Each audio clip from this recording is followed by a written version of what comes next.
Hey, Creative Giants. I'm Charlie Gilkey from Productive Flourishing, and today I'm going to talk about why timing is so critical for your launches.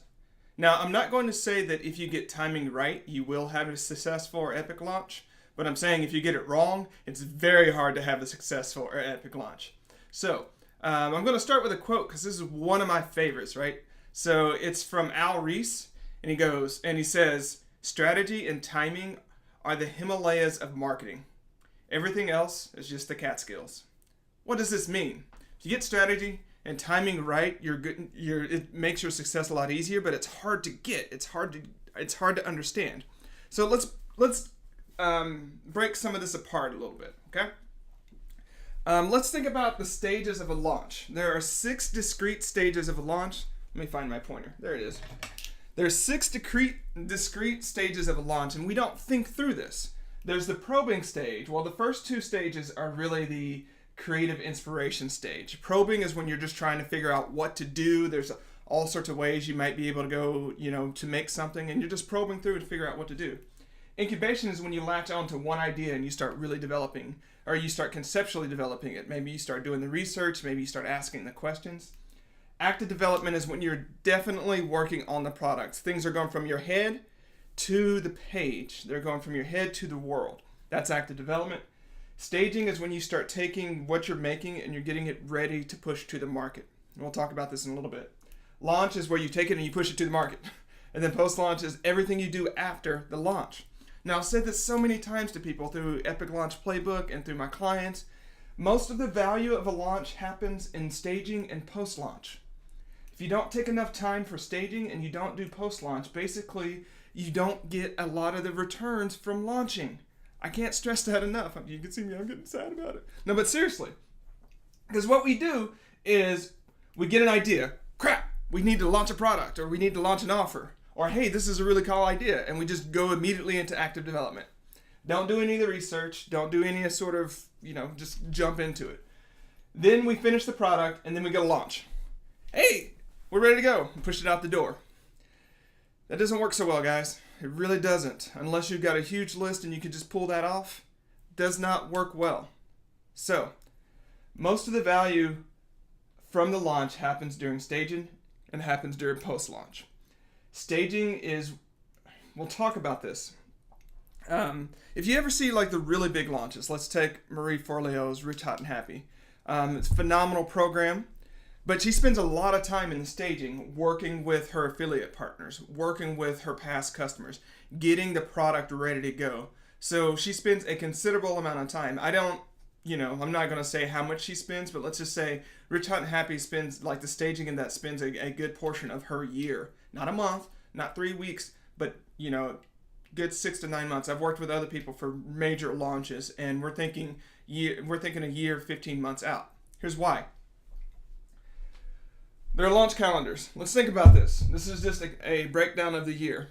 There are certain times of the year in which you may or may not want to launch. So, and it depends on industry. So I'm not going to tell you exactly when you should do it, because I would never do that in a video like this, because strategy is, when you craft a strategy, it only fits you and it only fits your business and it only fits your market. Please understand that. So I can give you considerations, but unless we're on a call, unless I've done my research, I'm not going to tell you when you should.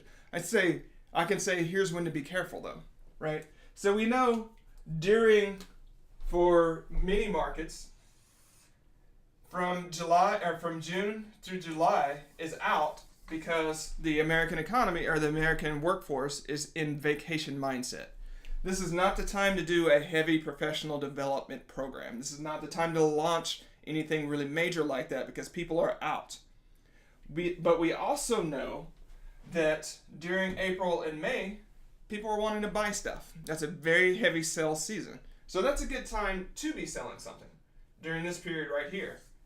So you're kind of green. When I do this with clients, we'll mark here are green spots, here are not green spots. Now, depends on your market. Again, there's some places, if you're in the ski industry, April and May probably is not going to be a big launch month for you. If you're in other markets, it's going to be. And we also know around the holidays. We know about Black Friday. We know about Cyber Monday. So Cyber Monday right now is a huge time to be launching products, right? So is Black Friday. So there are certain times of the year that you got to really understand when you're going to market or when you're going to launch something, when you're not. So not only do you need to think about when your market is in the right place, but where your business is as far as developing that product or that offer. That's where timing gets really tricky, okay?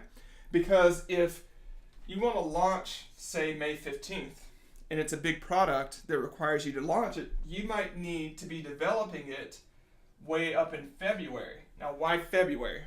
Let's go back to staging. If you want an epic launch, you want one of those mega launches, you're going to need to be thinking many weeks out. You're going to need to be thinking many weeks out because you're going to need to galvanize your network. You're going to need to talk to affiliates. You're going to need to talk to influencers. You're going to need to be able to show them the product, so on and so forth. So you need to be thinking pretty far out if you're going to have that type of success in May. Now, it doesn't mean that all bets are off and that you should just quit. And we talk a little bit more about that in Epic Launch Playbook, what strategies are available for you if you don't have the time. But I'm hoping you're starting to see that, like, when you start filling out calendars, and when you start really getting down to the psychographic calendar what your people are thinking based upon the time of the year, based upon a lot of other factors, you start seeing that there are certain windows in which you need to be prepared to launch. There's certain windows where you need to be developing something, right? We'll talk more about that in the course. So here's some things that we always forget, though, and this is part of this staging game. We always forget about Murphy's Law. Murphy, whatever can go wrong will go wrong. And it happens during launches all the time. It happens while you're preparing for things. Whether it's within your business, something happens, you lose teammates, something else happens, or you move, or something happens in your family life.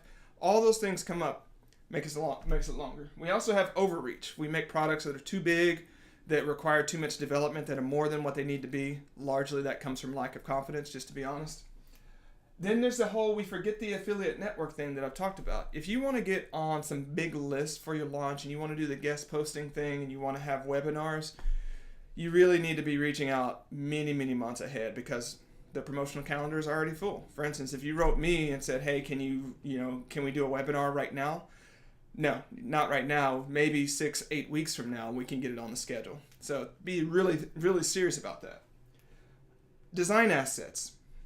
Getting great designs take time unless you're a native designer, right? And then you can do it in-house. But this might take you 2 or 3 weeks to get a design that you really love, to get a website that you really love, to get all the marketing collateral that you really love.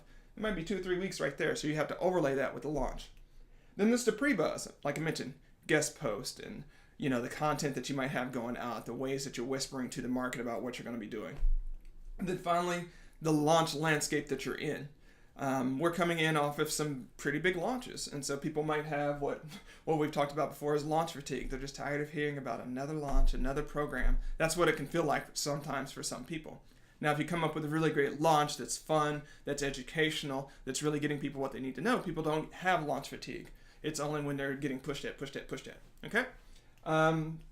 So that's launch fatigue, but it's also the fact that, if someone has come through in your industry and done a really major launch, they've gotten some of the available professional development money, right?